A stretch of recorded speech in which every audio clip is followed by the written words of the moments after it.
Eu me chamo Cairon Silva Araújo Santos, eu sou aluno do curso de Zootecnia do Centro de Ciências Agrárias da Universidade Estadual do Maranhão, tá? Eu sou aluno da disciplina de Higiene Animal e Profilaxia, que é ministrada pelo professor Irã Alves da Silva. Esse trabalho ele tem como pré-requisito parcial, né, para a obtenção da segunda nota da disciplina. Eu fui designado a fazer uma apresentação, né, para estarmos discutindo aqui sobre higiene dos alimentos. Então, sem mais delongas, vamos aqui dar continuidade à nossa apresentação. Bom, quando se trata de higiene dos alimentos, né, é importante a gente falar de padrões de segurança, né? A qualidade dos alimentos, ele é um aspecto que deve ser observado dentro do processo produtivo na indústria animal, né? Ao contrário do que a gente pensa, né, da mesma forma que é para o ser humano, estes aspectos eles devem oferecer padrões de segurança, como já foi citado, impedindo assim a transmissão de uma série de enfermidades que podem estar acometendo os animais a partir do fornecimento de alimentos contaminados, tá?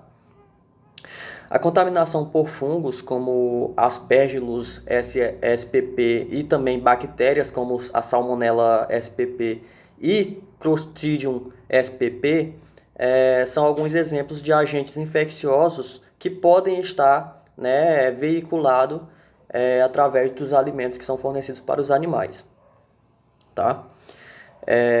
Além disso, é importante a gente falar também que essas condições podem estar interferindo ainda, né, no desempenho adequado dos animais de interesses zootécnicos e também deve salientar, né, os resíduos de inseticidas, né, de produtos usados principalmente na fumigação e ainda a presença de objetos como pregos, arames, pedaços de vidro, dentre outros, né, que como corpos estranhos podem ocasionar lesões perfurantes, como o desenvolvimento de reticulite, de peritonite e periorcatite, tá? Havendo, assim, muitas vezes a necessidade de intervenção cirúrgica para a retirada desses resíduos e em outras situações, né, da instalação de quadro infeccioso severo, essas condições podem estar levando o animal, né, à morte, tá? Quando a gente está conversando sobre higiene dos alimentos, outro aspecto também muito importante que a gente deve comentar, que não pode faltar, né, numa conversa dessas, é a respeito dos fungos e as micotoxicoses, tá? Os fungos, eles são reconhecidamente como organismos capazes de causar doenças nos animais domésticos e podem, né, se apresentar sob uma dessas três formas que eu acabei de citar, né? Então eu coloquei aqui uma perguntinha básica, né, que o que são fungos, na verdade, né? Os fungos, eles são organismos heterótrofos, né? Ou seja, eles não produzem o próprio alimento e dependem da ingestão de matéria orgânica, seja ela viva ou morta, né, para estar sobrevivendo. Como eu já falei, né, os animais eles podem apresentar dessas três formas, né, que são as micoses, as alergias e as micotoxicoses.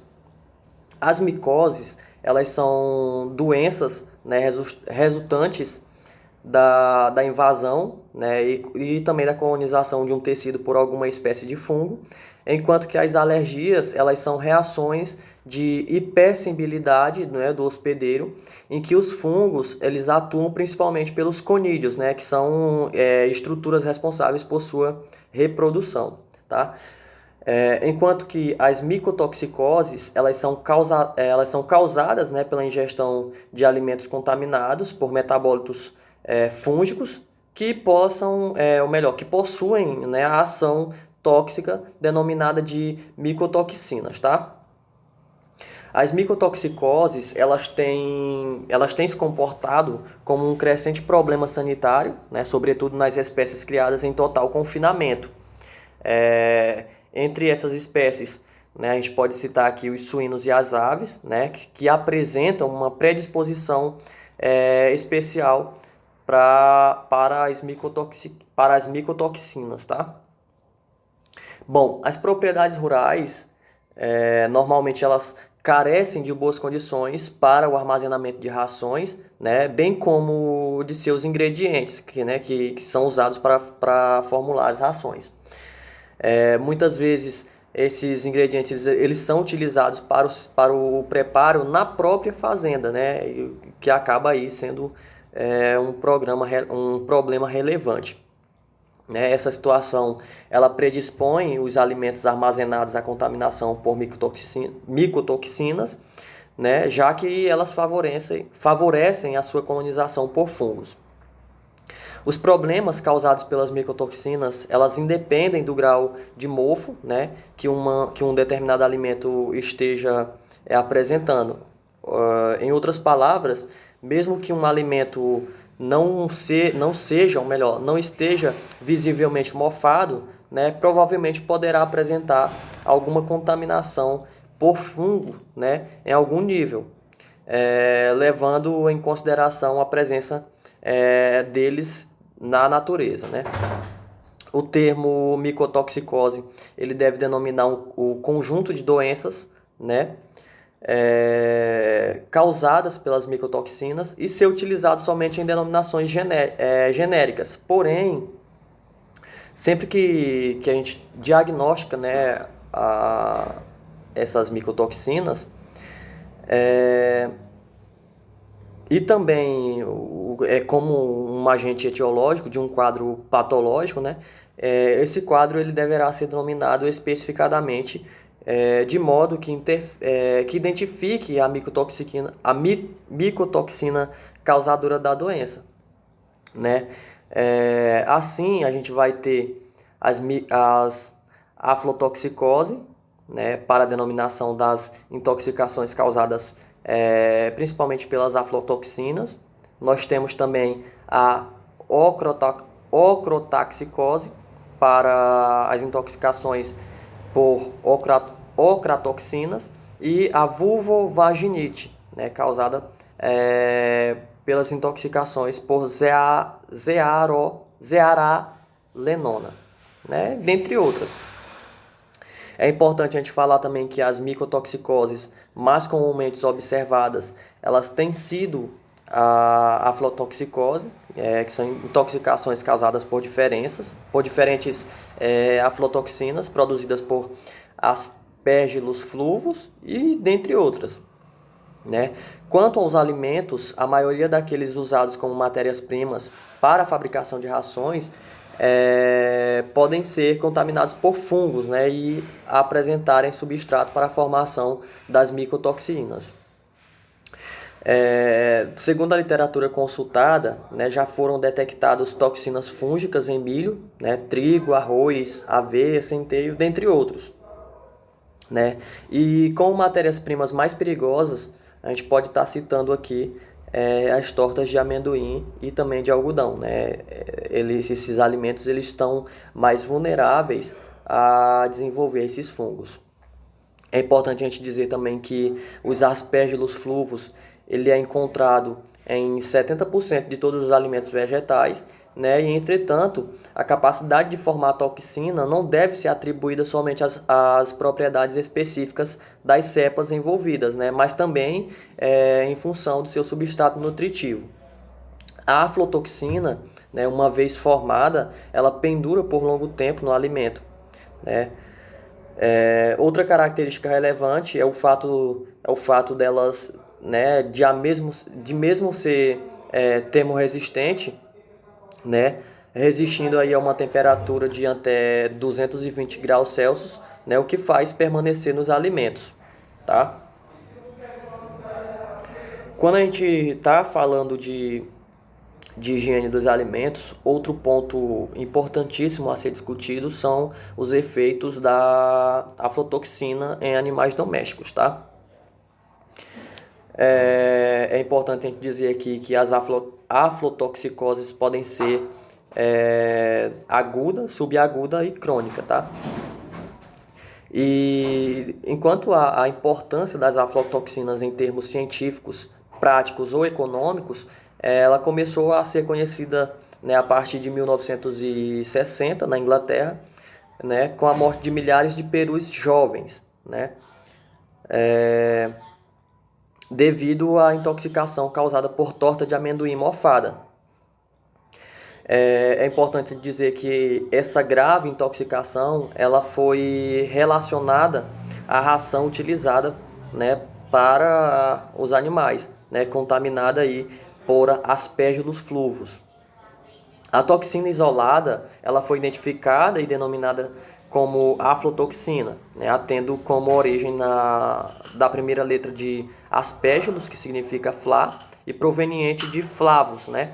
A aflotoxicose ela pode ser aguda, como já foi falado aqui, subaguda ou crônica, né? E é importante a gente falar que vai depender da quantidade do alimento ingerida. E ela também pode variar ainda com a espécie, a raça, a idade e também os sexos dos animais, né? Além disso, o grau de resposta dos animais à aflotoxicose ela pode ser influenciada pelo estado nutricional ou também por doenças intercorrentes, né? Em geral, o baixo conteúdo proteico na dieta alimentar, ela se acentua, né, os sintomas e lesões causadas, né, aí pelas aflotoxinas. A intoxicação aguda, ela mata principalmente animais jovens, né, ao redor de 48 horas, com sinais de apatia, né, de irritação marcha em ciclos, com casos de diarreia, às vezes, né, pode ser até também uma diarreia sanguinolenta. E ainda icterítica. Nas vacas leiteiras, a gente pode observar que pode haver uma queda acentuada na produção de leite, né?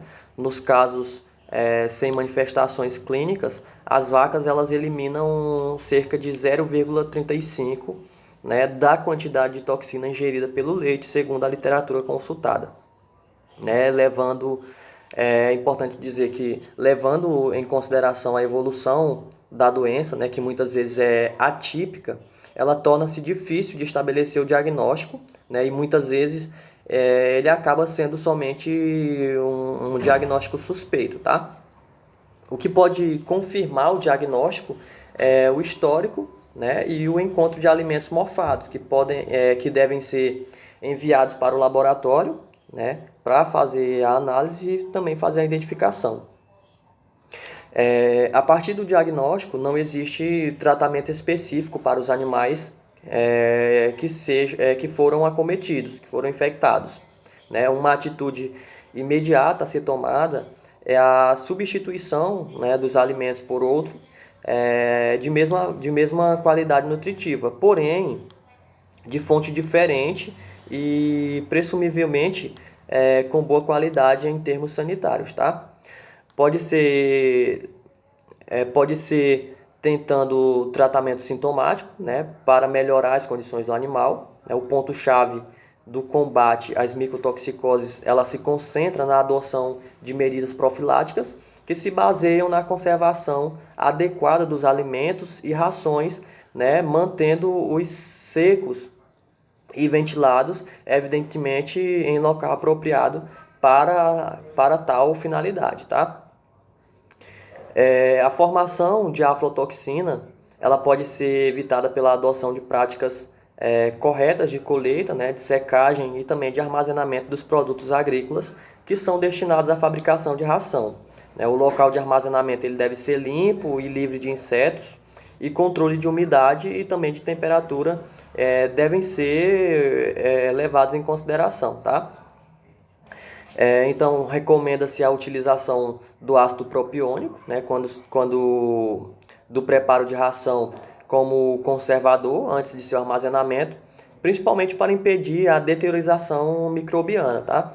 A quantidade ela deve ser aí em torno de 0,6% do produto, né, cerca de 6 kg por cada tonelada. Ela é suficiente para o período de 3 meses ou mais, né, do armazenamento.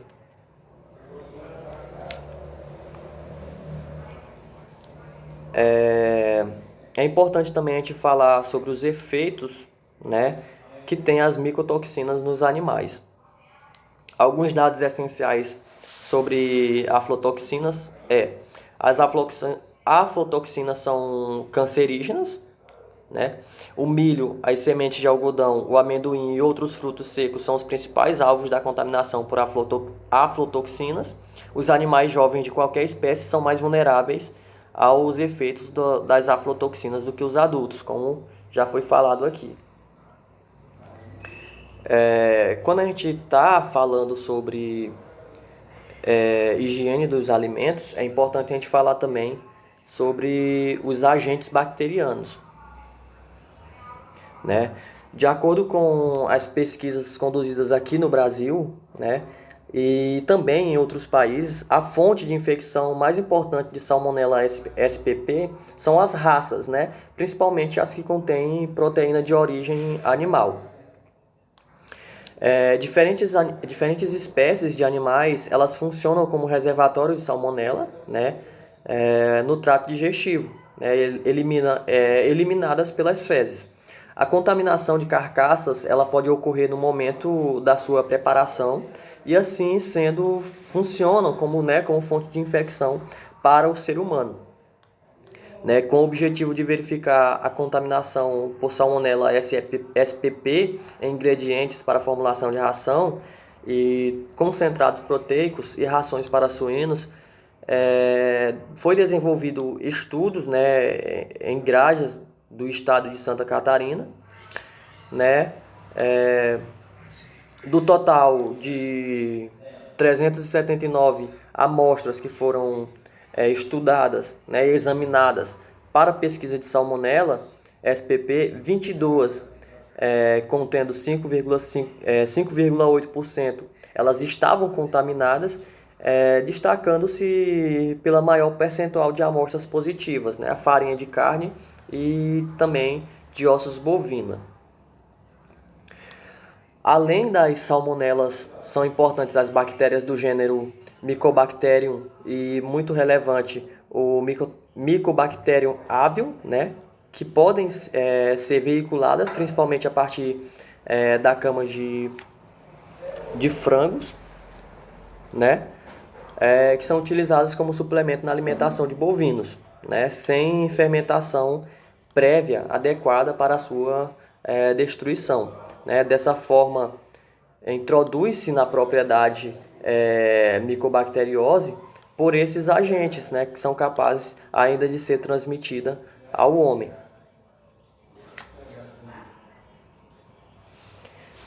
Os resíduos de inseticida nos alimentos das aves, eles podem ser responsáveis por um baixo consumo e, consequentemente, a diminuição da postura e tamanho dos ovos. Então, diante do exposto, né, a gente pode concluir que é importante e necessário fazer o controle de qualidade dos alimentos fornecidos aos animais, né, e também de se conhecer as procedências dos mesmos para evitar a introdução de doenças na propriedade, tá? Como parte dinâmica do trabalho, né, foram lançadas aí 3 perguntas básicas para complementariedade, tá? Né? De que forma essa apresentação agregou a minha formação profissional? Bom, para ser um bom profissional, o estudante ele deve ter conhecimento, né? Então, o conhecimento ele é de extrema importância para a formação profissional e é só fazer essa correlação que a pessoa vai entender perfeitamente a forma, né? A forma como uma apresentação pode agregar na formação, né? De que forma as referências pesquisadas falou comigo? Bom, foram ótimas referências, como já foi comentado aqui, é importante a gente estar agregando conhecimento, né, para a vida profissional. E de que forma a temática abordada pode impactar no processo formativo do zootecnista. Bom, como já foi falado aqui, né, é importante a gente sempre ter conhecimentos, né, agregar conhecimento na vida profissional, principalmente para quando você tiver formado, né, você agregar esses conhecimentos na prática, né, seja ele atendendo, fazendo prestando, né, assistência técnica ou quem sabe, né, dando aula aí para outras pessoas.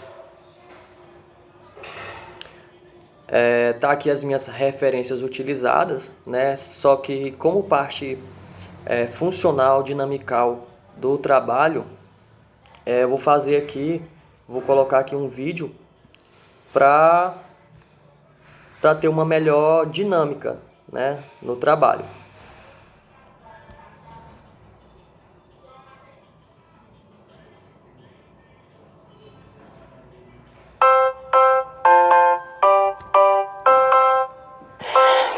Olá, vamos para mais uma aula de ciências?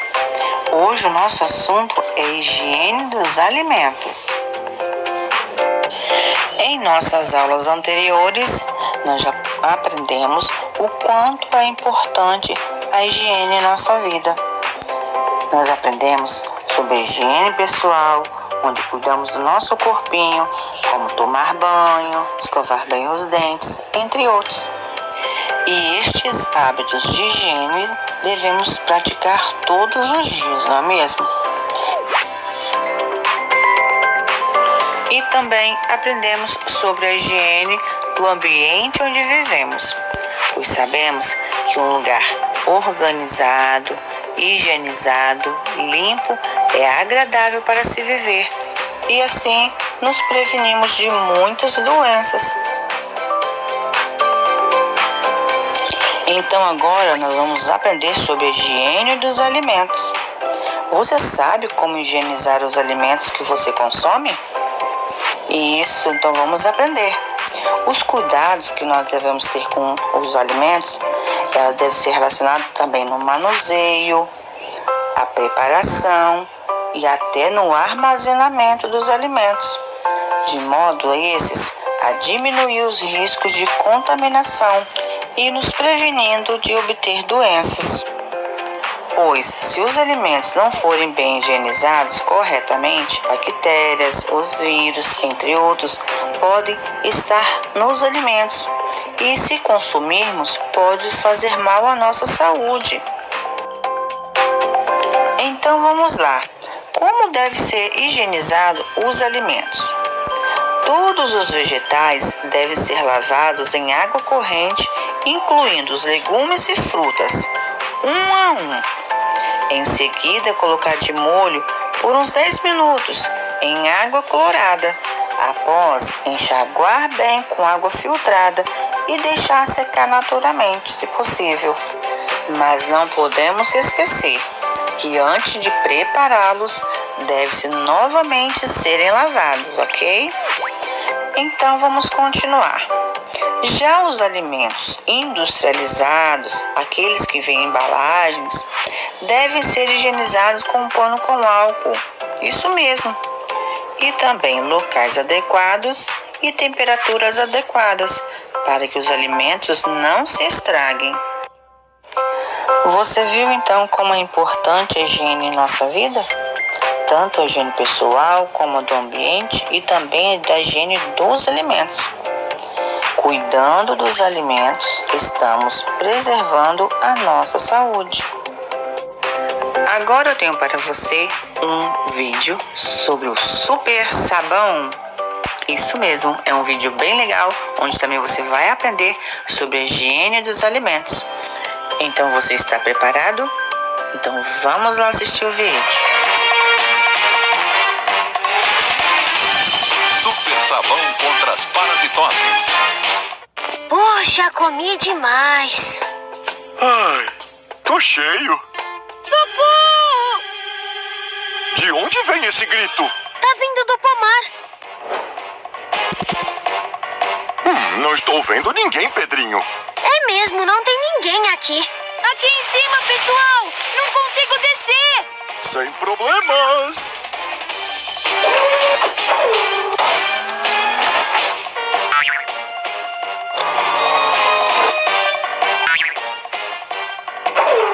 Obrigado, Super Sabão. Tome muito cuidado ao subir em árvores. Você pode cair. Olhem! Morangos! Peraí, Zequinha! É hora da Supervisão X! Ah! Achamos mais parasitas! Como eles foram para aí? Primeiro, pode ser que estes alimentos tenham sido regados com água do rio ou do poço contaminado. Segundo, além disso, moscas com as patas sujas podem pousar nos alimentos. Por isso é importante sempre lavar muito bem as frutas, verduras e legumes antes de comer. Vou jogar os restos no lixo. Oh não, Pedrinho! Estamos em perigo! Precisamos fazer alguma coisa! O lixo está cheio de moscas! Quem deixou destampado? Sem problemas!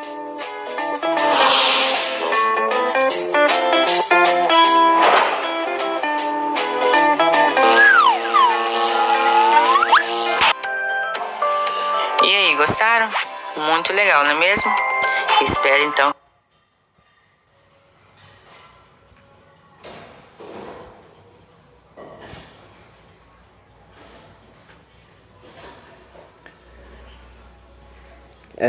Então, pessoal, vocês puderam ver aí, ainda que não foi assim um vídeo especificadamente tratando da higienização dos alimentos para os animais, né, que são fornecidos para os animais, e sim para os humanos, mas vocês puderam ver e poder fazer a correlação, né, da importância de se trabalhar, né, com a higienização dos alimentos, né. É importante a gente destacar aqui que como a gente, né, os animais, eles têm o organismo muito fraco, né, digamos assim, de um modo geral, né, para a entrada de agentes indesejáveis. Então, uma forma aí de esses agentes estarem entrando dentro do organismo do animal, né, que podem ter suas consequências, é através de alimentos contaminados por fungos e bactérias, né.